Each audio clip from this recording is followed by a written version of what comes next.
Ramesh Damani's signature show, Wizards of Dalal Street, is back, and the focus of this series is to feature some of the finest young investors who are likely to make a mark in investments in the years to come. Ramesh Damani caught up with Rahul Rathi, the MD of Capmetrics, and began by asking him about the role and power of numbers in investing. Numbers are a measurement of an outcome.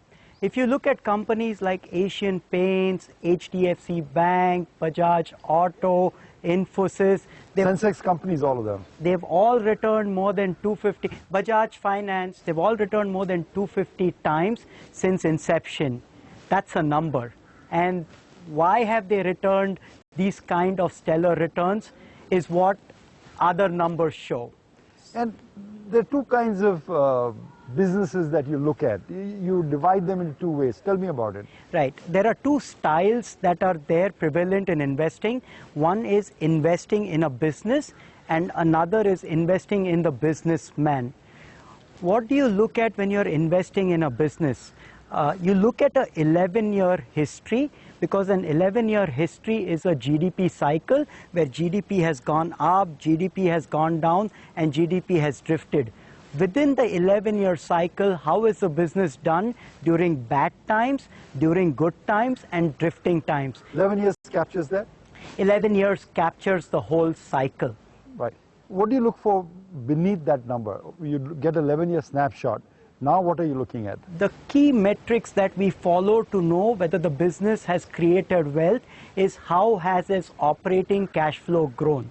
Operating cash flow is a number that tells you what is the cash that the operations generate from the business.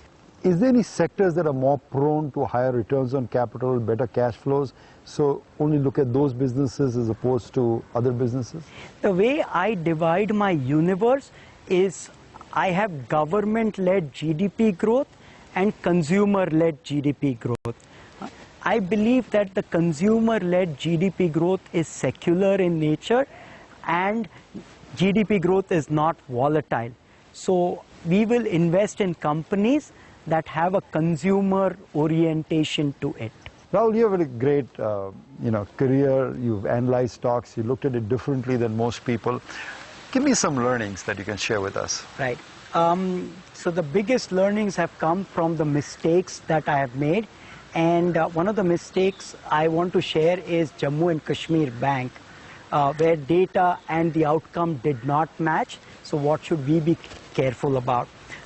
If you look at GDP of Kashmir, it is 30% higher than India's GDP, driven by two drivers.